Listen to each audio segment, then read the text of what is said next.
Obamacare. It is the president's signature piece of domestic legislation and what is sure to be a key part of his legacy. Now, as President Obama rolls out the massive health care overhaul, he seems to be doing it with a campaigner's mindset, adapting the grassroots tactics to try to sell the program to the American people. And Organizing for Action, the group that replaced the president's 2012 campaign apparatus, Obama for America, even launched a TV ad. Take a listen. What's the impact of Obamacare? The truth is, Americans are already seeing the benefits. She's seeing more seniors for free wellness visits. He received a $150 rebate from his health insurance company. And next year, she can expand her small business thanks to tax credits that cover up to half of her workers' health insurance.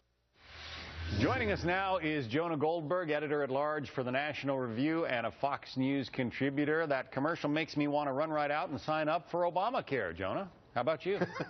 Yeah, no, absolutely. I get a $150 check, apparently, if I sign up. I think you. I'm not sure you do, given you where I hope they're paying you, but maybe they do. Yeah. Go ahead. Okay, well, we'll just move on from that. Look, I think this is a fascinating effort, and maybe it'll work. You know, I sincerely and profoundly doubt it. I think that these guys are,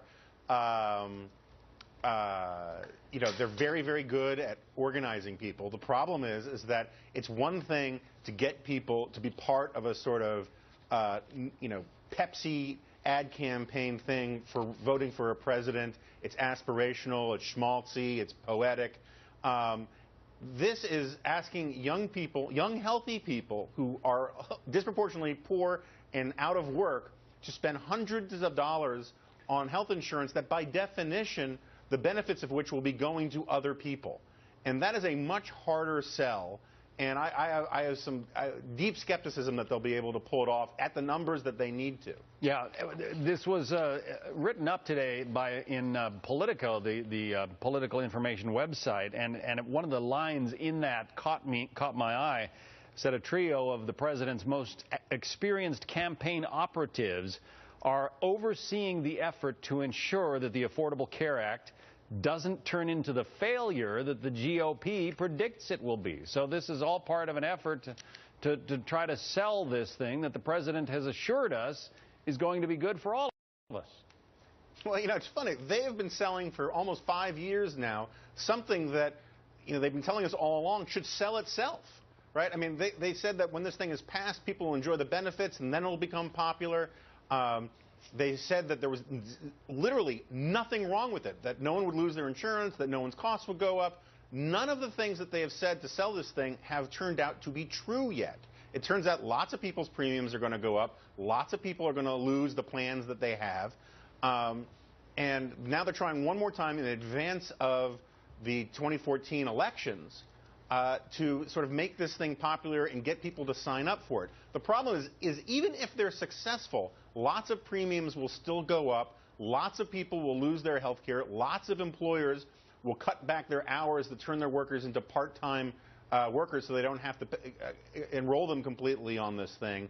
And in almost every single way, this thing is still destined to become a political and economic albatross. And I just wonder about the taste of it. I mean, we played that commercial at the beginning of all of this that, again, is being sort of, you know, pushed by the president, what used to be the president's campaign organization.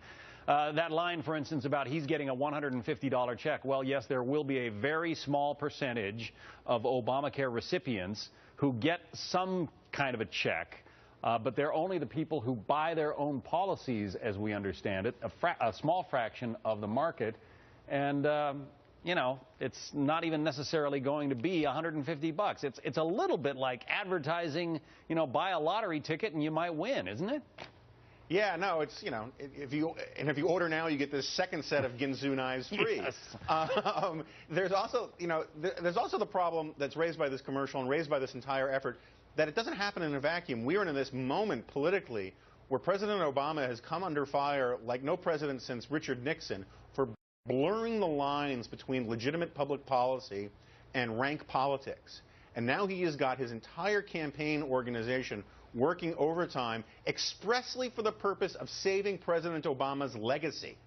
And that is going to look really weird. You know, Organizing for America, which put out that ad, that's one of those 501c organizations that the IRS green-lighted and gave a status to right away, not like the groups that disagree with it. And all of that gets thrown into the mix and makes it much more difficult to trust the entire effort. So and asking a lot of young people to do it for Obama's legacy is not a great sell. All those folks who helped buy those TV commercials got a tax deduction to make that contribution. What a country. Jonah Goldberg, thank you.